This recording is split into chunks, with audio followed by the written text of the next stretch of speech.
Hi there. My name's Deanne Battle, for those that don't know. And this is season 2, episode 14 of the Composite. I just realized as I started this, season 1 was, I think, like 18 or 19 episodes.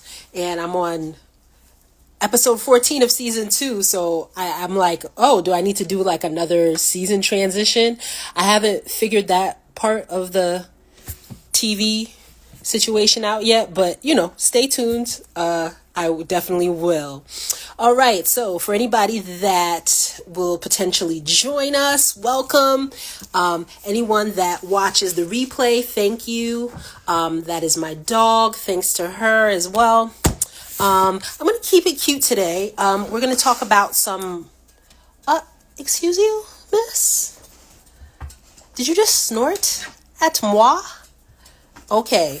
All right. Well, I'll keep the episode short and then you will have my undivided attention. Okay. Apologies.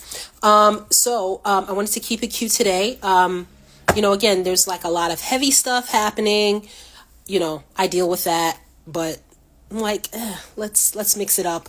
Now this is going to be based on some certain things that I'm seeing online as of like last night and today. So I'm set up here.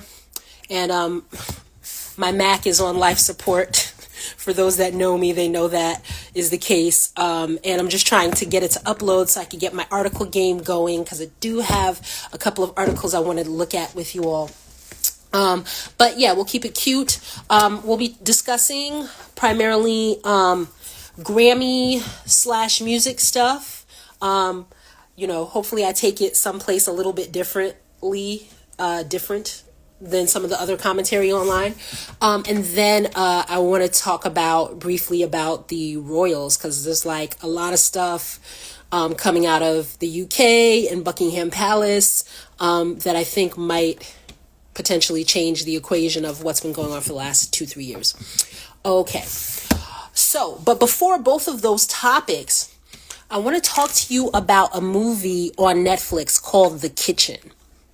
Right. And so I'm a huge horror movie fan. Anybody that knows me knows that I love zombies. Like, if it has zombies in it, I've probably seen it. And I also love dystopian films. Dystopian fiction is hit or miss for me, but dystopian movies, like, I've probably seen all of the ones that, most people think of.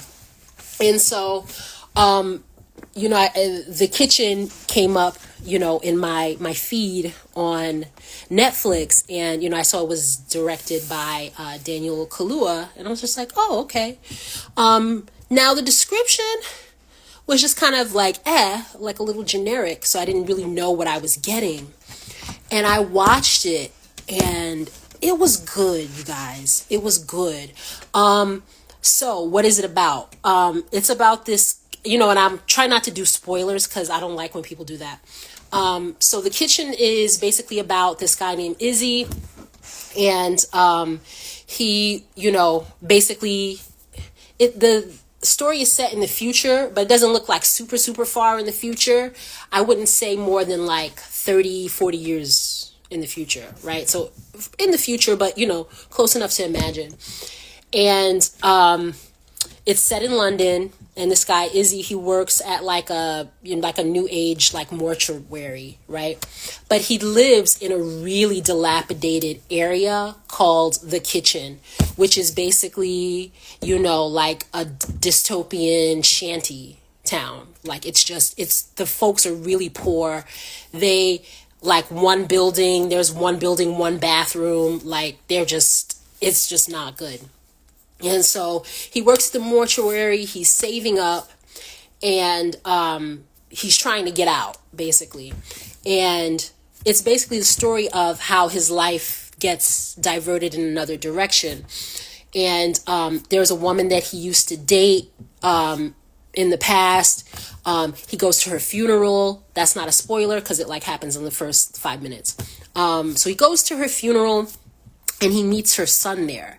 And so the rest of the story is basically the interactions, how the story plays out between this woman's son whose name is Benji. So Benji and Izzy. And I would say overall, it was a little slow to get started. Like I had a little bit of trouble seeing like, okay, where they're gonna go with this, because the description in Netflix was like I said, pretty generic, and I didn't know, like, I thought it was gonna be more action or something like that, but it's actually it's an independent, like, character study. Let me try to think of what it reminded me of.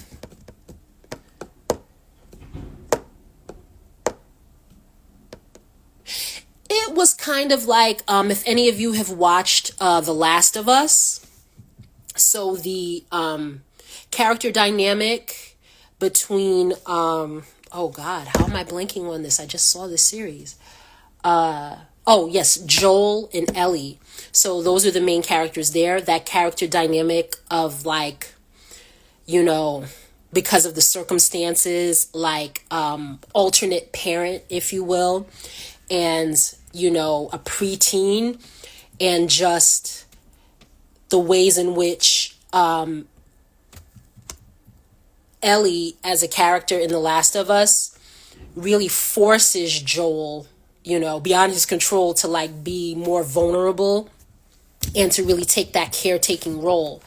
And it's a similar dynamic between the Izzy and Benji characters. And I have to say, the lead actor, I've never seen this guy before, I don't think. He's a rapper out of the UK. He goes by Kano or Kano. Sorry if I'm mispronouncing it. But his name's Kane Robinson. I had to look him up after I saw this movie, because he just did some really great character work, just in terms of the way he internalized the emotion of the character, because Izzy as a character he's very terse. And I thought the actor did a wonderful job just, with the emotional articulation, especially I would say in the last third of the movie.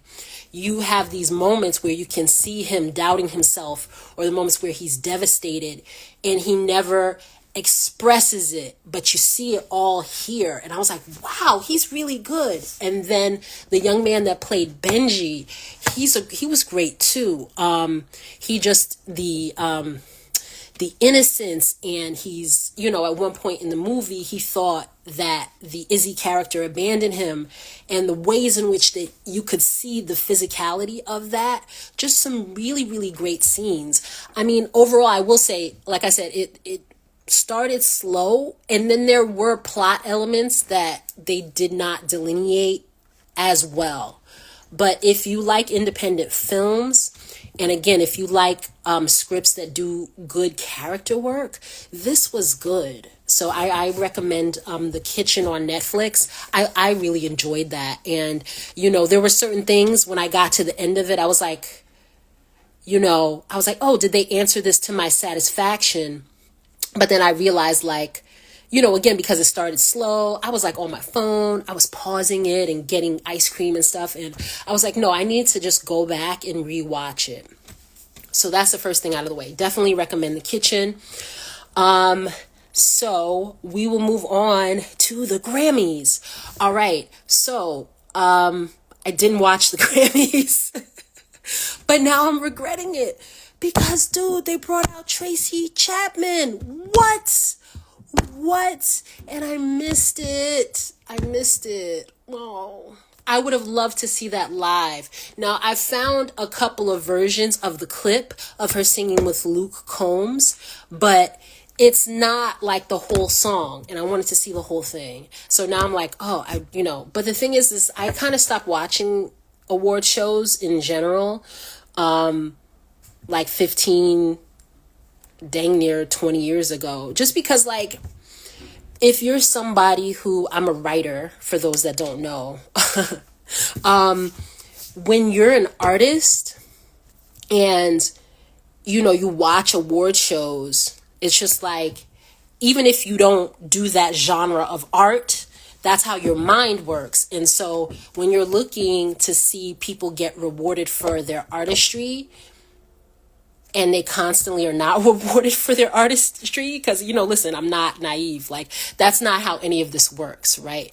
The purpose of the shows, in my opinion, is really, to give whatever music or movie or TV show, so on and so forth, to give it renewed life, right? Once it wins an award, or to give that actor or that musician or whoever, give that person more opportunities based on gaining accolades. So that's what the purpose of it is. But the thing is that if you are an artist and you're kind of, for me, like honed in on specific types of things or specific people, it's just like at a certain point, to be honest, award shows lose their legitimacy, in my opinion, because it's just like, this person or this project is amazing. How did it end up with nothing? And it just, so I was just like, you know what? Like, I'm not going to watch every year and complain. I'm just going to like stop watching. I think the last time that I watched the award show season was, it was about 15 years ago. It was 2008. And the reason why I remember is I was working in independent film. I did an internship for the independent film director, John Sayles. I worked for him and his partner, Maggie Renzi, who produces all of his projects.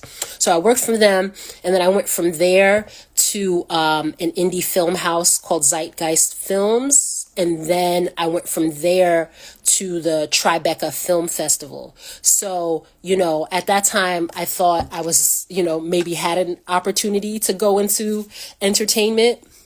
And so I was like, okay, well, I have to be up on what's happening in the industry. And that was like the last year that I ever really messed with award shows. Now, I did over the past like 15 years what I did at that, in 2009 going forward, which is just, if there's a clip, circulating or something, I would watch the clip.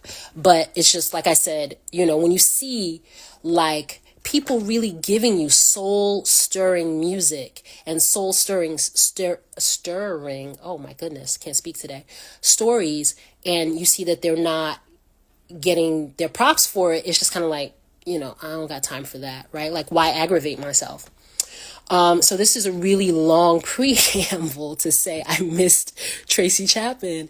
And so I watched the clip and it just made me smile this morning. I was like, oh man, what a special human being, like, and just an artist, right? It's just, from what I know, I've never heard about her, being involved in, any online beef or, dang, even Anita Baker has beef with people. She kicked Babyface off her tour. I'm not going to question what Miss Auntie Anita, like why she did it, but I was just like, dang, she has smoke for Babyface. What's going on? But anyway, just does her thing and just makes her music and is just really focused on the artistry. And so, what an inspiration and what joy you could see coming from her. And by the way, like, what is she doing? Because if she had have dyed her hair, she does not look 59 years old at anywhere close. I'm just like, homegirl is hydrated, moisturized, like whatever she is doing, props to her. She looks happy and healthy. And I'm just so glad that the Grammys had the cognizance to bring like a heavy hitter like that, to give them some legitimacy. Because like I said, like it's just overall just not legitimate to me. But like, okay, Tracy Chapman, all right, I'ma fuck with that. Like, all right, so what I'll do next year is, hopefully I'll still be doing this show. But what I'll do next year is I'll plan ahead like a week or two before the Grammys. I'll just look to see what's on offer before I decide like not to watch it. Because if I had been paying attention and I knew she was going to be there, trust me, I would have figured out a way to make that happen, because that's like a super special thing. So I'm over here still messing with this computer. It's probably not gonna work. What am I trying to pull up? I wanted to pull up a copy of Jay-Z's remarks as he won his award. And again, I just kind of I look at social media the way your grandma looks at social media. I open said app, scroll, stop, like, comment, off to the next social media app. So I don't actually go searching for things. And I mentioned this last episode, but I find myself really gravitating toward what's remaining of Twitter, because a lot of the writing magazines that I follow, or the writing opportunities, fellowships and stuff like that, that's where people tend to post. So it's like, I thought I was going to be one of those people who was able to migrate to Mastodon. Yeah, Mastodon's not hitting yet. I don't know if it will. We shall see. But it's not hitting yet. And so I'm like, okay, well, I'm not going to leave Twitter, right, at the moment. And so who do I follow on Twitter? I follow people who I think have, I was going to say legitimate, but I feel like I'm overusing that word. People who I feel like have well considered social commentary. So specific, scholars and writers. And I don't really, I might follow one or two celebrities. I don't really follow celebrities per se. Who else do I follow? Poets, fiction writers, essayists. And so when I see stuff through my feed, I like the idea that if I have curated my feed, that I don't have to question it as much, if that makes sense. I'm not very quick to follow people. And so a lot of people had posted this clip of Jay-Z giving his Grammy remarks. And I just wanted to pull it up to make sure that I wasn't misremembering anything he said. But, just in case I'm not able to get a copy of it, he basically, he accepted his award. And then he talked about, basically Beyonce not getting recognition for Album of the Year, even though apparently, she has 29 Grammys. So she's, an accomplished artist at the height of her career. And, no Album of the Year, what the hell? And so he gave his remarks. And I listened to it a couple of times. I had a Facebook friend post about it. Here's the thing. Are his points valid? Yes. But I kind of put his remarks in the category of Jada Pinkett Smith. For those of you that remember when Will Smith either wasn't nominated or didn't win for that movie Concussion. The reason I'm having trouble remembering is because I didn't watch the movie. I like Will Smith. I tend not to like him in dramatic roles, if I'm super honest. The exception would be when he played Richard Williams. I think he did an amazing job in that role. So I don't know what changed for him. I don't know if he took a different approach in terms of preparing for that film. And I don't know if he had a different acting coach. I don't know what was different. But when he played Serena and Venus's dad, that hit different. I said, okay, now okay, I'm on board. Because usually if it's Will Smith in a dramatic role, I support the project, but here's what I do. I wait. I'll wait to see, what people say. And then I'll say, okay, it sounds like he did a decent job. I'll go pay for it. Or, oh, okay, it sounds, like I could watch it, I'll rent it or something. So that's what I usually do, but I'm not like first out front on his dramatic stuff. Bad Boys is a different story. I love the Bad Boys franchise to death. I will watch that shit like Fast and Furious. Like if they make 12 of them, I will watch Will Smith and Martin Lawrence in wheelchairs in a Bad Boys franchise, because for me, more than anything, that franchise is about friendship. And I ride for my friends like that. And, hopefully they ride for me like that. I think they do. And it's just, that just resonates with me to death. Like the interplay between the characters, but not just the characters, but them as actors. I love it. And, I could, like I said, I could watch that. Like if they turned it into a show, I would watch that. But all of that aside, I tend not to be out front on Will Smith's dramatic roles. And so when Jada Pinkett Smith tried to encourage people to boycott the Oscars, it was similar to Jay-Z. Like I saw where she was coming from, but it's just kind of like, but that's not Will's strong suit. You know what I mean? Like, how do I put this? We just know that like certain communities get more accolades from mediocre work. But as an artist, like I just have to be honest about what I'm looking at and how it's hitting me. Art is always subjective. We know that. And I think Jay-Z mentioned that too. But I just have to be real about how it's hitting me. So like, if I continue to see this person in dramatic roles, I'm like, it's not hitting, right? But if I see you in a comedic role or an action role or something like that, and I'm like, okay, I'm on board with this, it's great, then can I really say it's only race?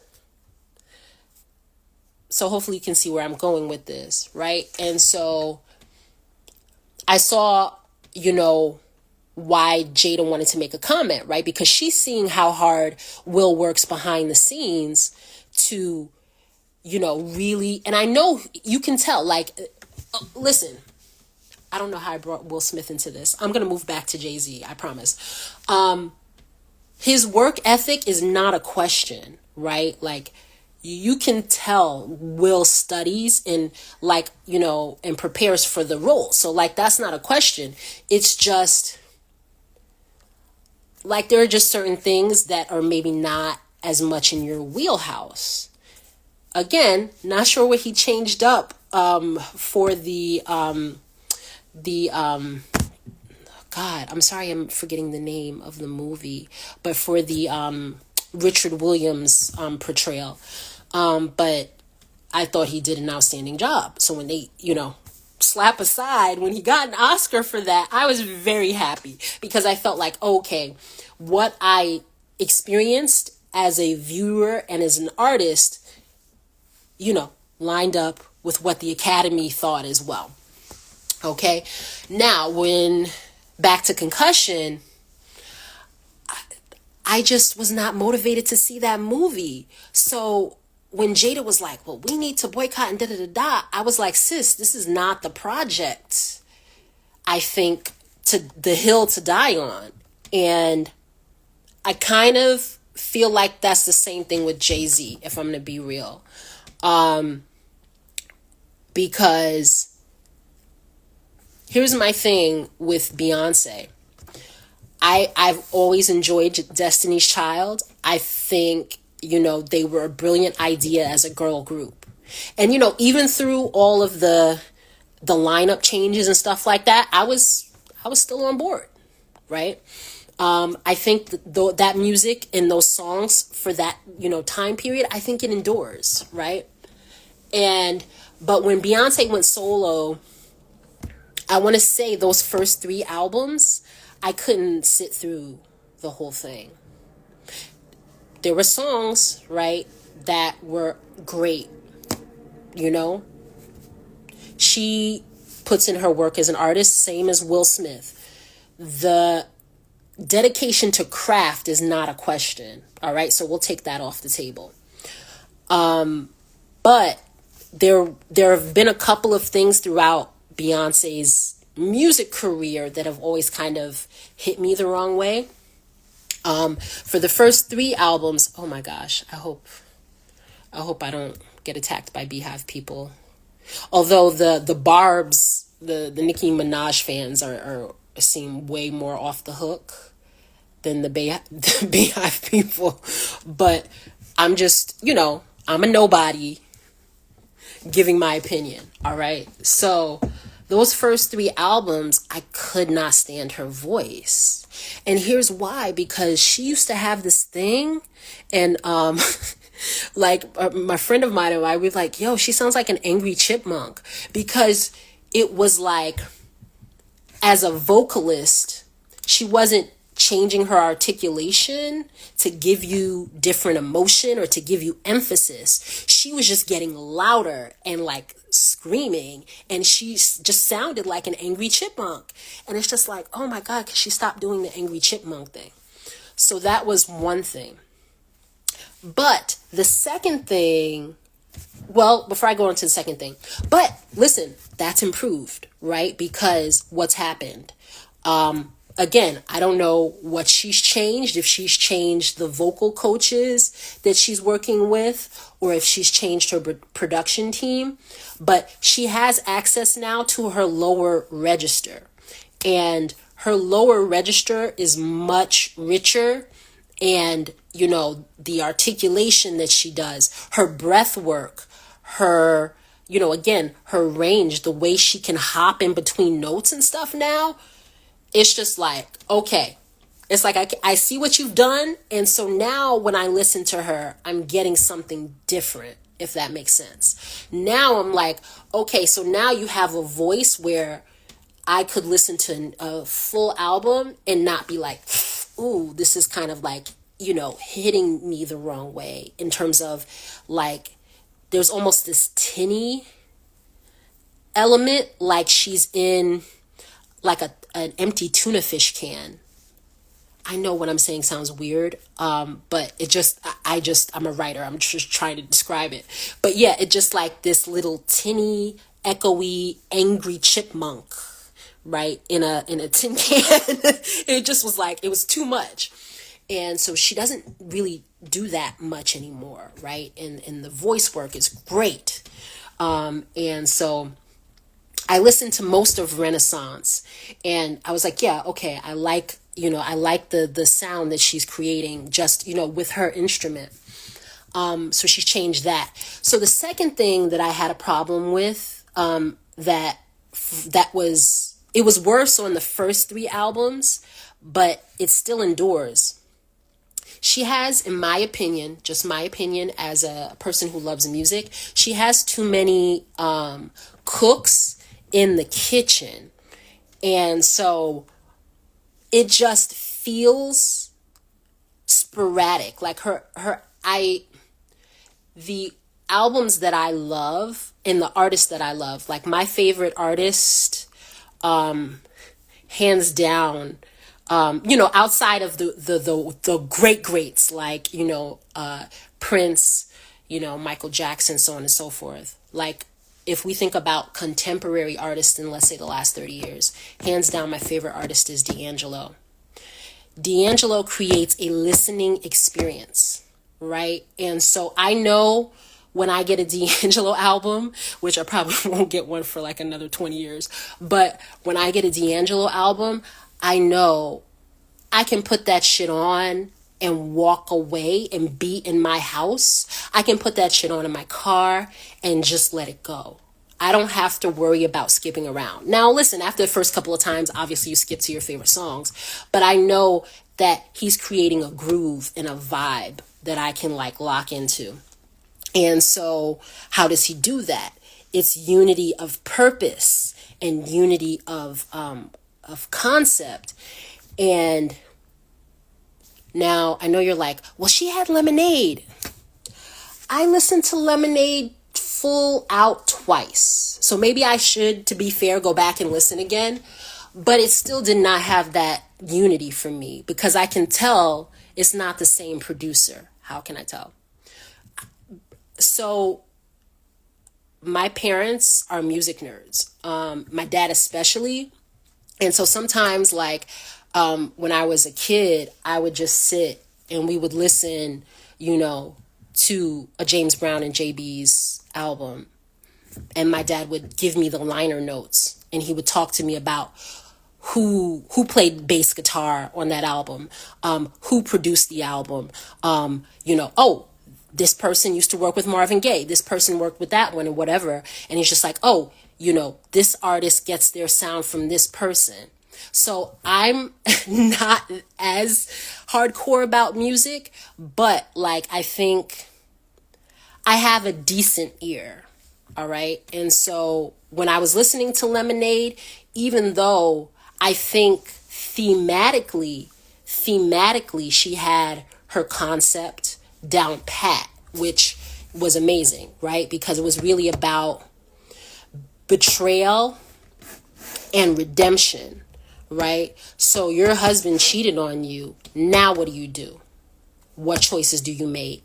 How has this devastation, just my nose is itching. How does this devastation alter you as a woman? So it's not that I didn't understand what I was listening to, right? Like, I got the concept, but sonically, as an oral experience, it's too many producers for me. Like, it just was too much. It's like, like I know when I hear a Pharrell song, I know when I hear a Timberland song, I know when I hear a Missy Elliott song, I know when I hear, I know Jimmy Jam and Terry Lewis, like, I know, different production styles. And so when she was transitioning between songs, some of it didn't work for me.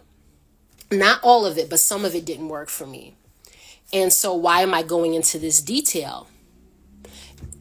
I'm not undercutting what Jay-Z said, right? Because it does seem weird that you would give her 29 accolades, but not give her album of the year. Yeah, that does seem weird. But being honest, as an artist, I don't think she's done an album of the year, right? Because, and I might be misinterpreting it, I'm not a musician. But album of the year to me means that you've created that listening experience that is seamless, right? That tells a complete story and a story arc thematically. So Renaissance did have like that element thematically, like she wanted to do house music, dedicated to her uncle, dedicated to the LGBTQ community. But I don't know what the story is beyond that. Like, what story was she telling?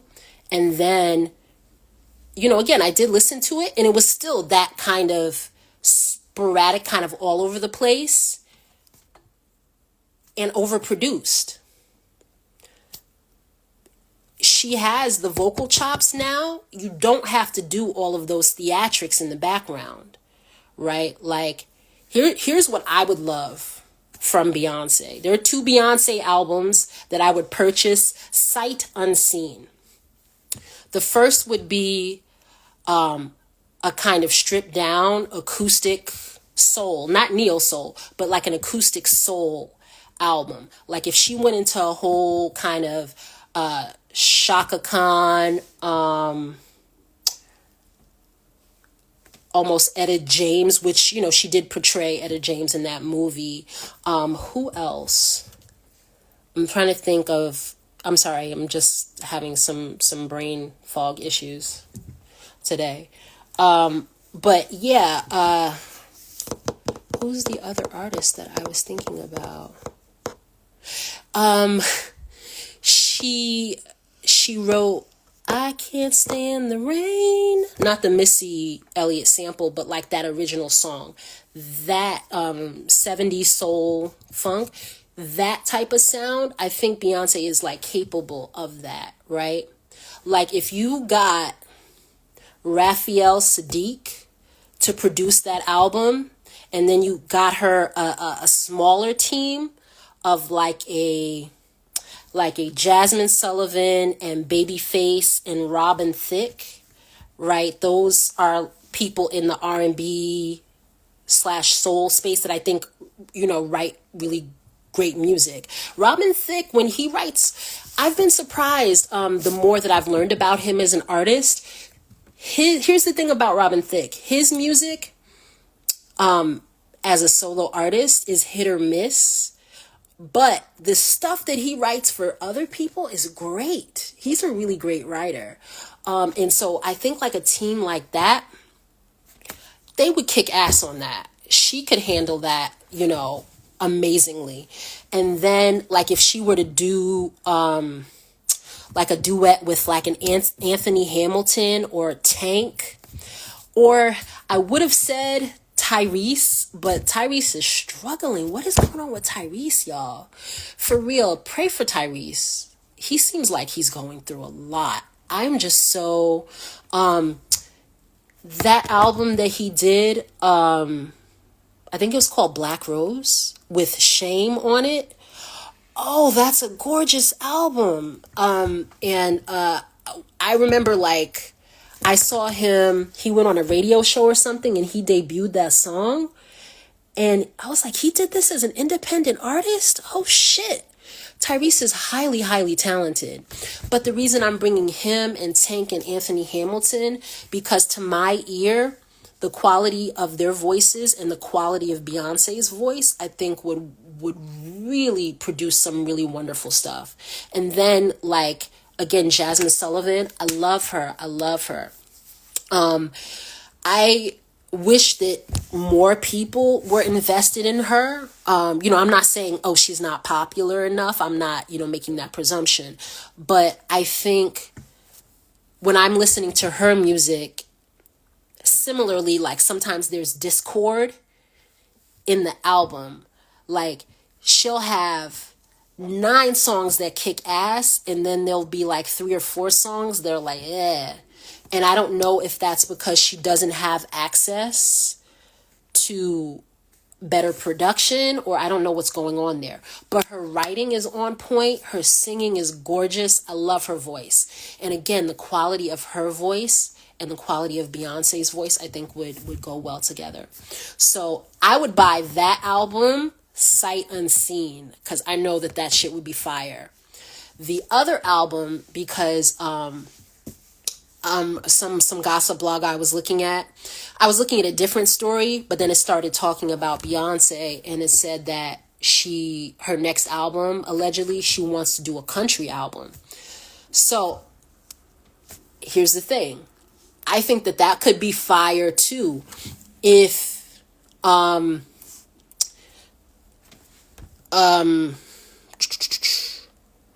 can't remember the album either.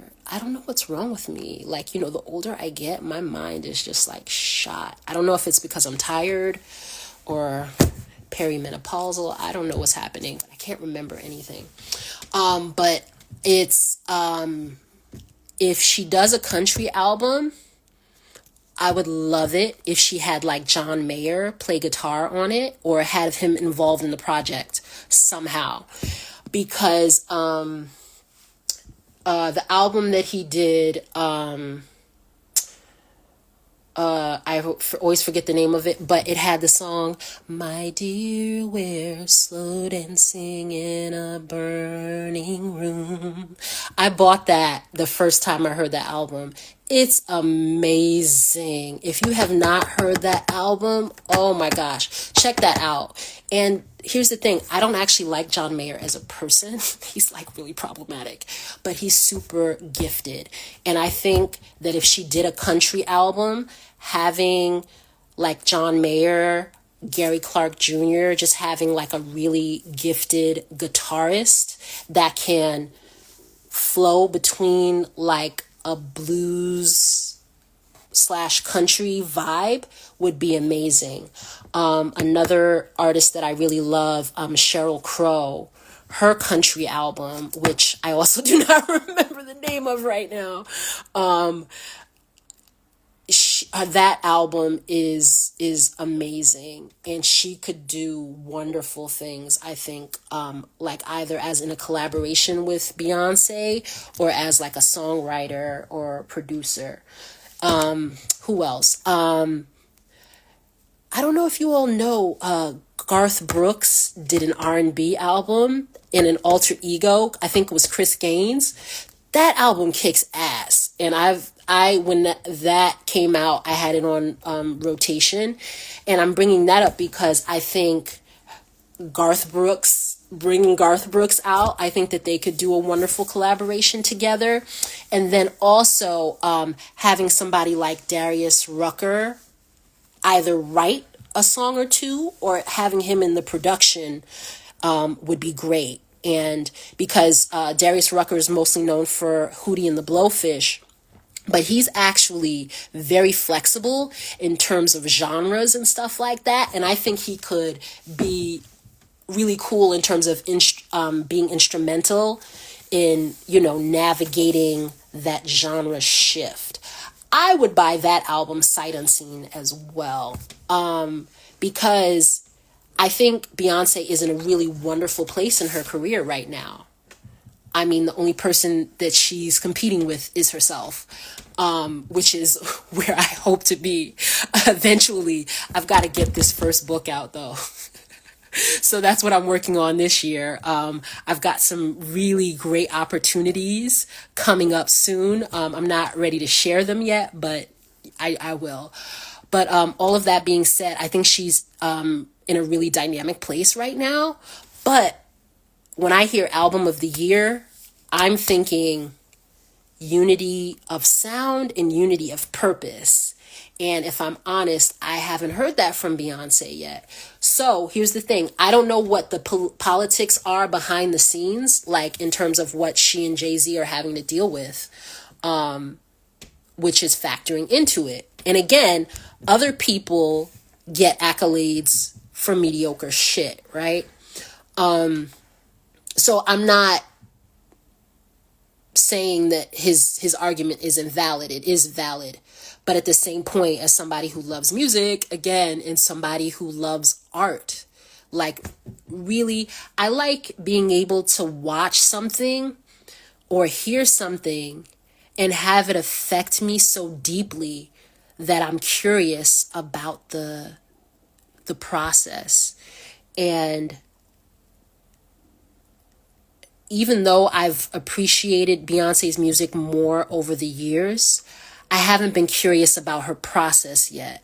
So for me, that lets me know, okay, I would be looking for something different from her.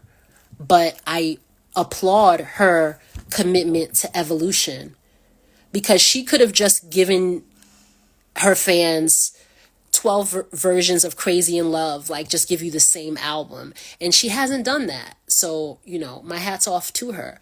But if she did like a stripped down, like, almost acoustic soul album, or if she did like a country album, like an old school Johnny Cash vibe, almost like that Johnny Cash sound, like even maybe working with Roseanne Cash. What?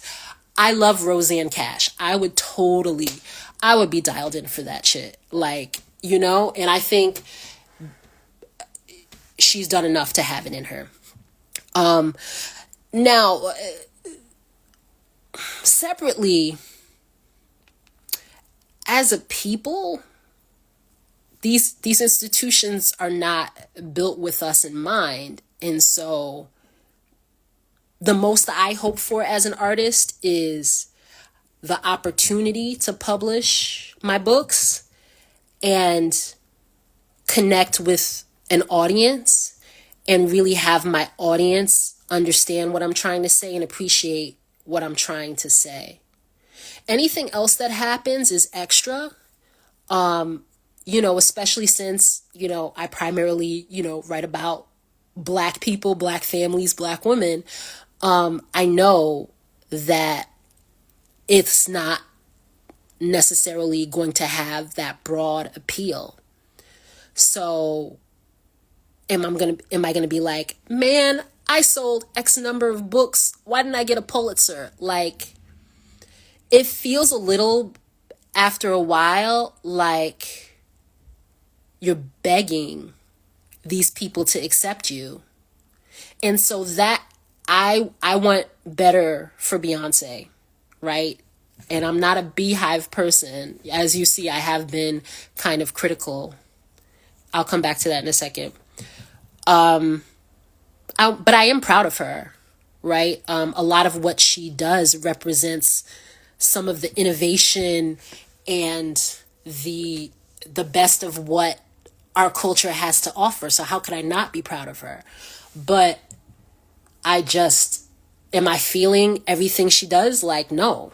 But I see, in my opinion, the potential of what she can offer in maybe, 3 to 5 years. And I'm excited for that, So I'm not going to say it's only a race thing. I think that's a huge part of it. But I also think she has not done an album of the year yet, like, as a listener. Has Taylor Swift done an album of the year? I wouldn't know.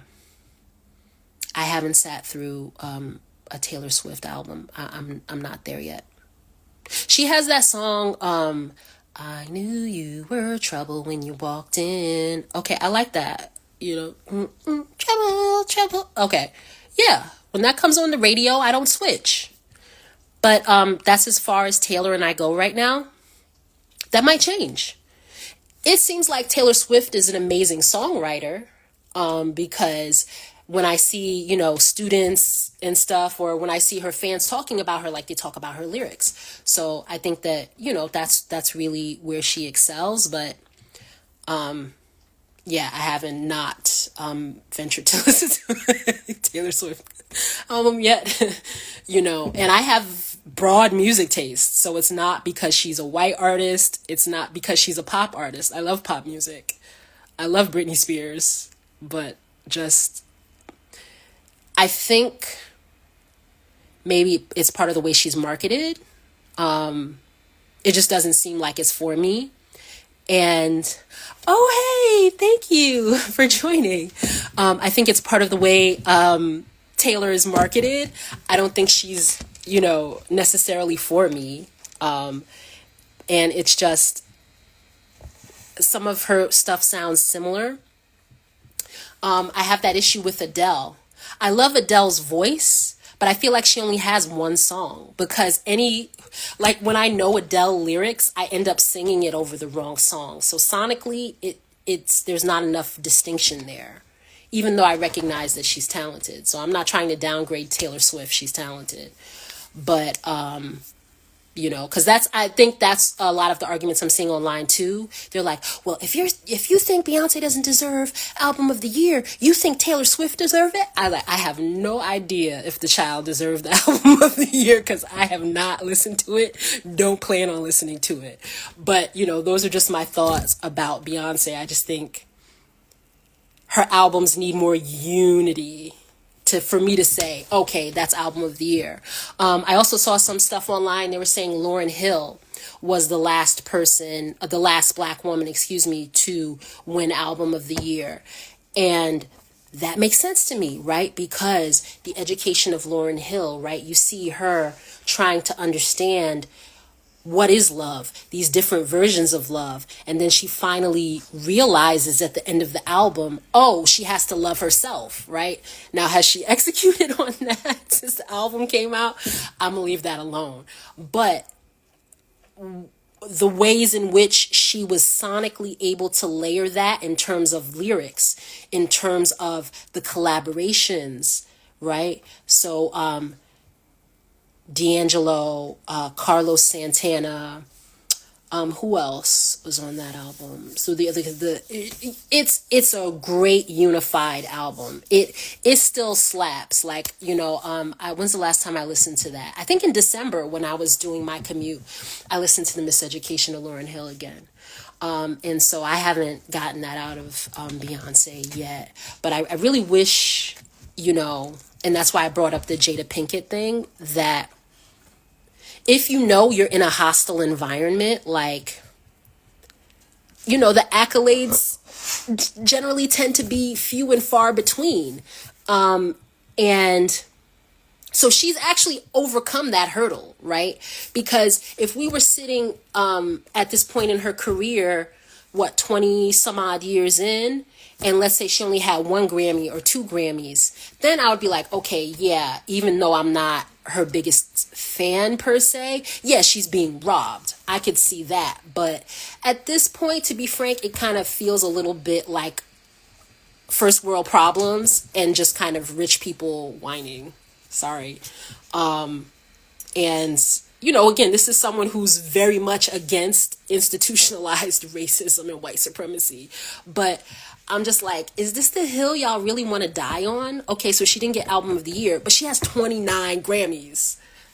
You know, they know you're the GOAT. Like, nobody's taking that from you, okay? So, I don't know. But those are just my thoughts about Jay-Z's comments. And so, here's another thing that I'm hoping we can normalize. Can we normalize just critiquing Beyonce as an artist? Right? Because you just usually have two camps. Oh, I hate her, she's terrible. And the stands where, like, if you say anything out of pocket, that you're hating. It's like, no, here's the thing, like, so her fans, you can't have it both ways, in my opinion. Like, you can't say, I want her to receive her due respect as an artist, but don't say anything about her. Like, that's what I do. I critique art. I say, oh, you know what? I like this song. I didn't like that song. Like, oh, you know, I want to see who produced this for her. I want to see who wrote it. Like, you know, because of the way I grew up and the ways in which, you know, especially my dad is like a music connoisseur. Like, he wants to know the people behind everything. If I enjoy something, I'll go and I'll say, oh, what else did this person do? Or, you know, I wonder how this artist would sound with this person on bass guitar or this person on drums. Like, you know, what would a Beyonce Unplugged be like? And I mean, not with the glitter and the, you know, all of the, again, the theatrics, but just what her voice is capable of now, because I do think she's improved. So I would just be curious to see what that is. But I don't like when super famous Black celebrities, they know we're proud of them and they know we want to support them. And sometimes it feels a little bit like they play on that. And it's just like, oh, now I'm going to lean into my Blackness because I'm not getting what I want. And I've heard, oh, you know, J and B do a lot of stuff behind the scenes for the community. Da, da, da. I'm not taking that away from them. I'm just saying that I think she is at a point where she can move into her Barbra Streisand era and just give us voice, goddess, and go home. Like, she doesn't need to dance and shake for me, in my opinion. But I'm old, so take that with a grain of salt. It's just like, you cannot have a conversation about like, oh, you know, I like the Renaissance album, but this part wasn't working for me. Oh, well, you just don't know how much work she put. No, we all know how. They show us constant footage of how much work she puts into everything. I mean, anybody who sits here and tells you that they don't know Beyonce works hard, it's like, oh, you must not be paying attention. Because, you know, that's definitely, you know, a subject of how much of a perfectionist that she is. But I like when an artist gives you growth, right? Like what was like that John Mayer album that I brought up. I appreciated, you know, he didn't do Your Body is a Wonderland part 25. Like, he was like, I'm gonna do some different shit right now and see what happens. Even though he's problematic as fuck, but he can wail on that guitar. I'm not going to take that from him. You know, like I'm an artist. It's like, when you do your shit, I give you your things. So he deserves his things, and Beyonce deserves her things as well. But I suspect it would have to be for a different type of project, like not the overproduced clanging and angry chipmunkness that I was talking about earlier. It's going to have to be something where it's her and good simplified production and vocals. And that's what it'll be.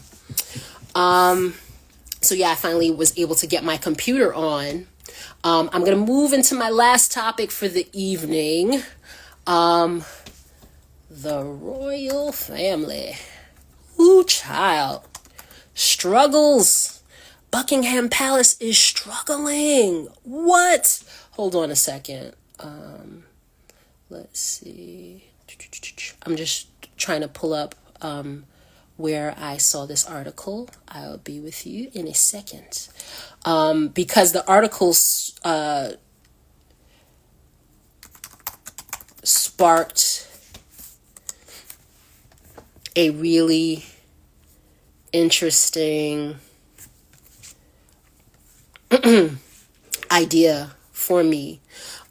So for those of you that don't know, it came out today. Apparently,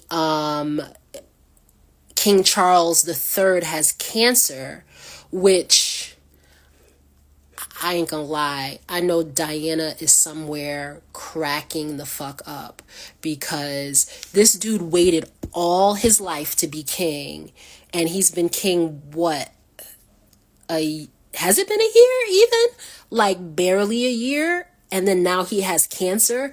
Dang, that's jacked up, you know? And so I don't wish anybody, negativity, but they did Diana really dirty. Like, and the more I learn about how the monarchy is in bed with the media over there, because I thought it was like, okay, you scratch my back, I scratch yours.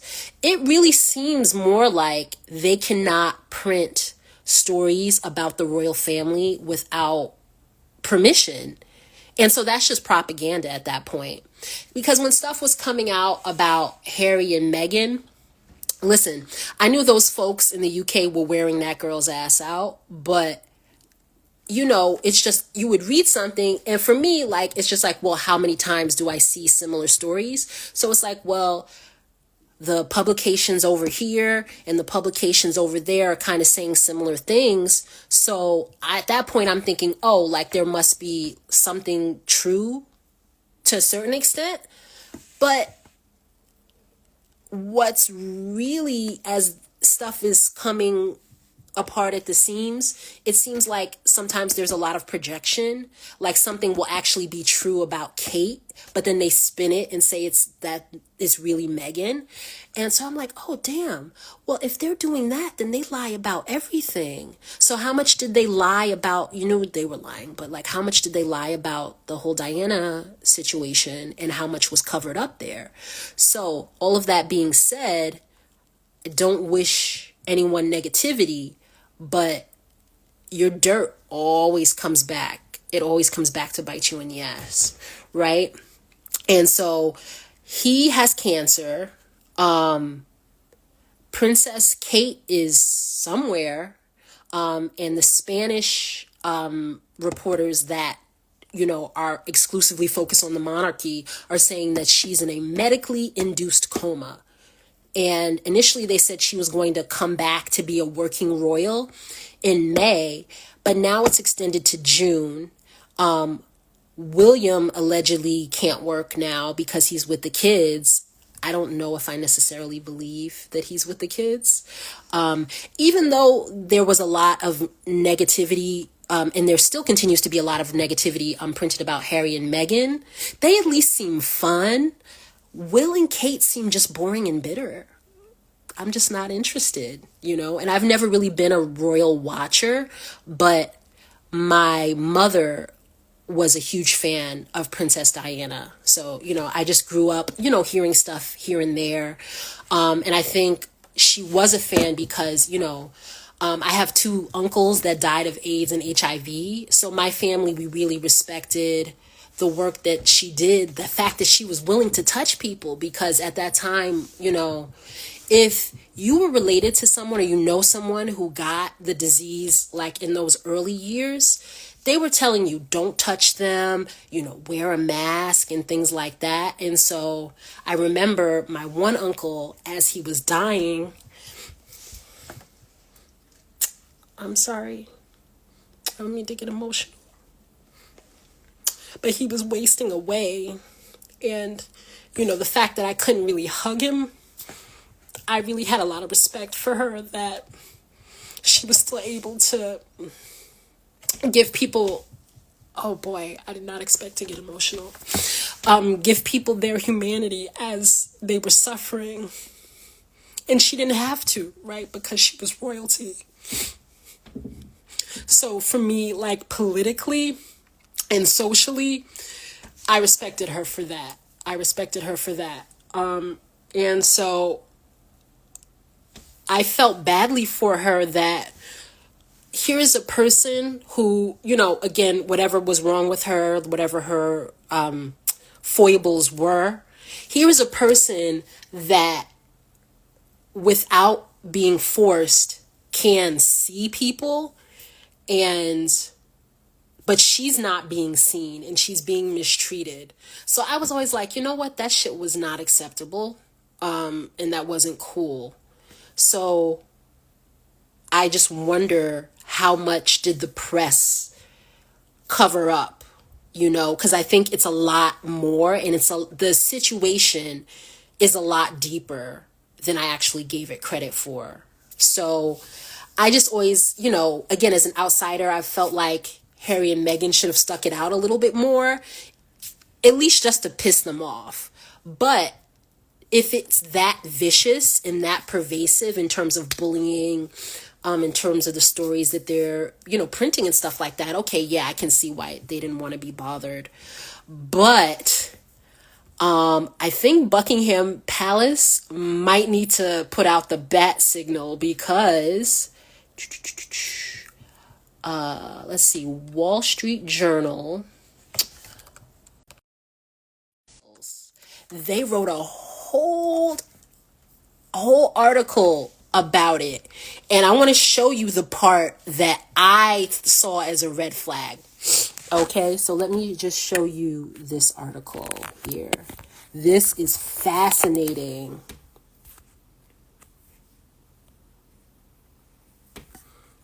Okay, so it says, Britain's looming labor shortage, not enough working royals.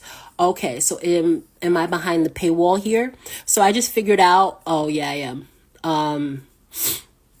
So through work, I got the whole article.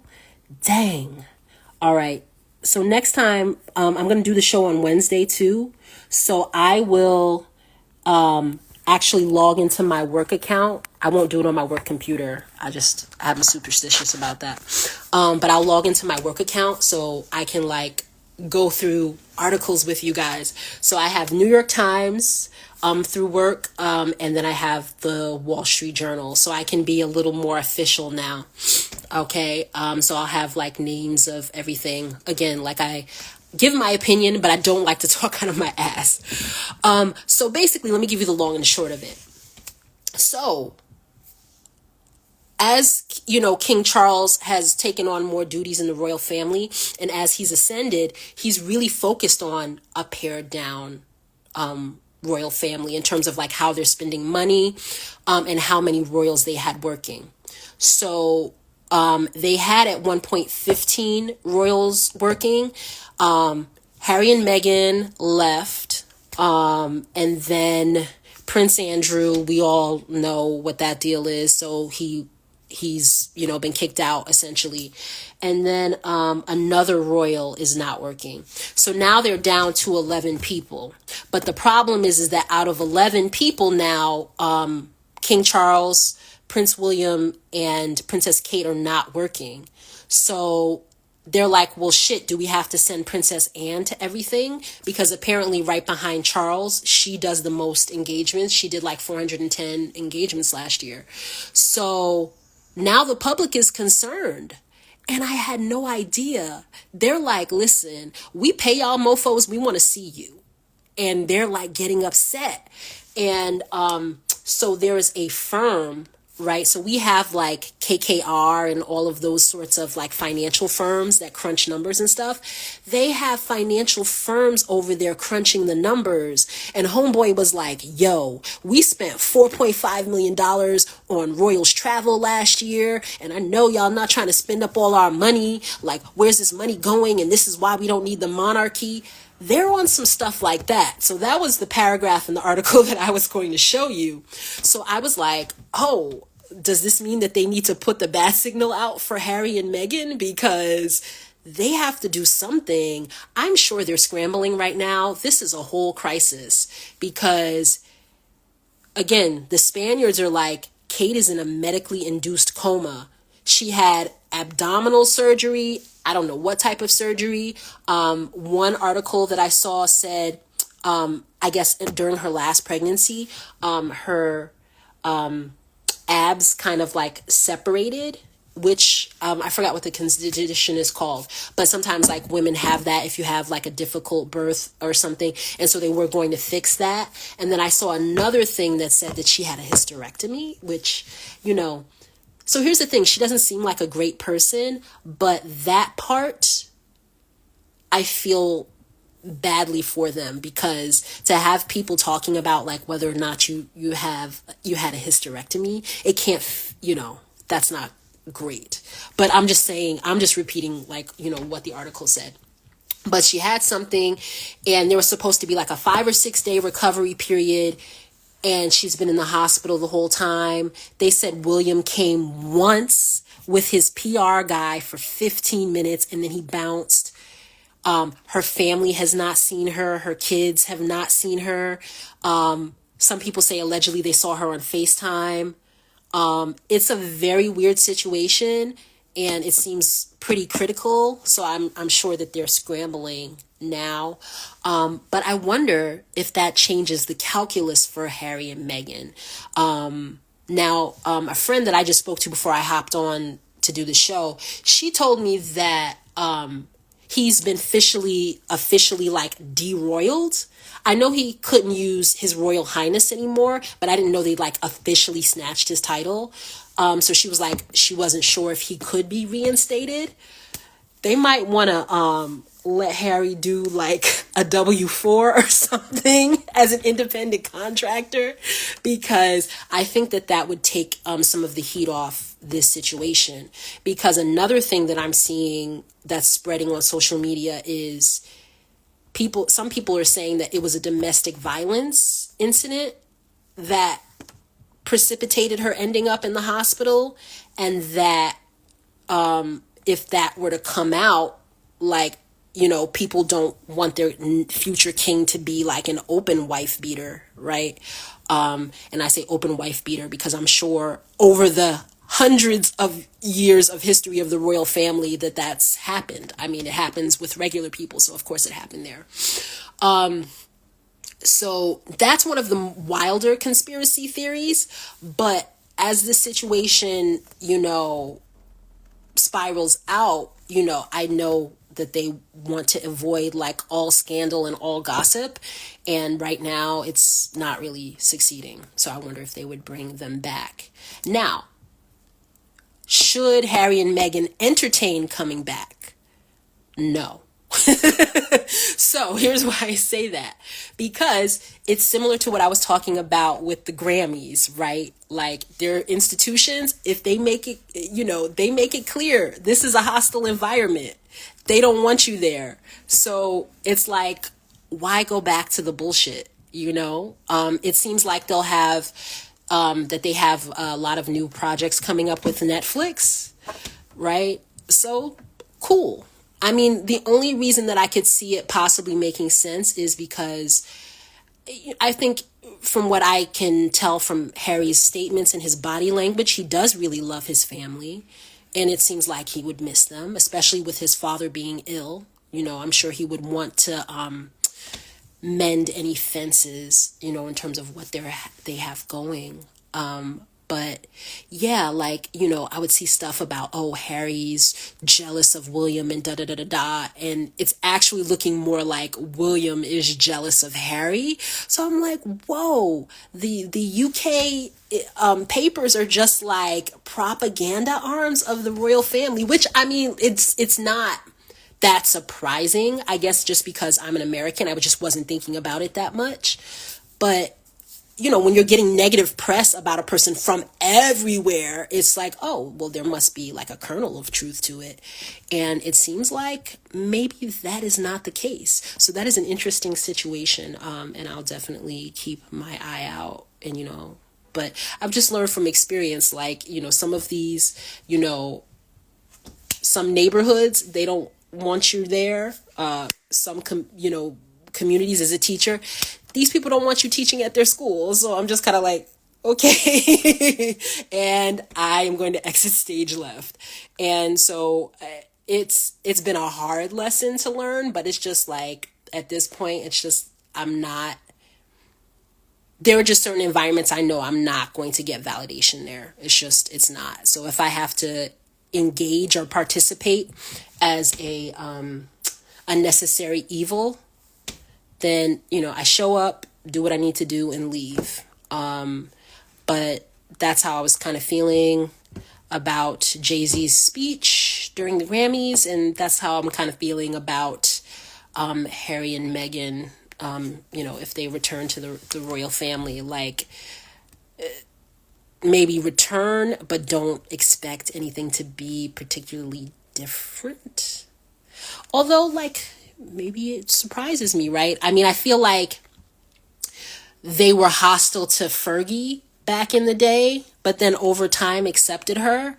So maybe it's just like a hazing thing with Meghan, but I think that the racial attacks make it a bit of a different situation. So that is that. All right, so this has been season 2, episode 14. I'm just happy that I've stayed with it. And, that I continue to grow and evolve in this space. So thank you for joining us for the Composite. And we will be back Wednesday morning at 10 a.m. Eastern Standard Time. All right. Have a great night, and I'll have this episode posted here on Instagram, and then over on my YouTube channel, I've got all that content there too. So check it out. All right?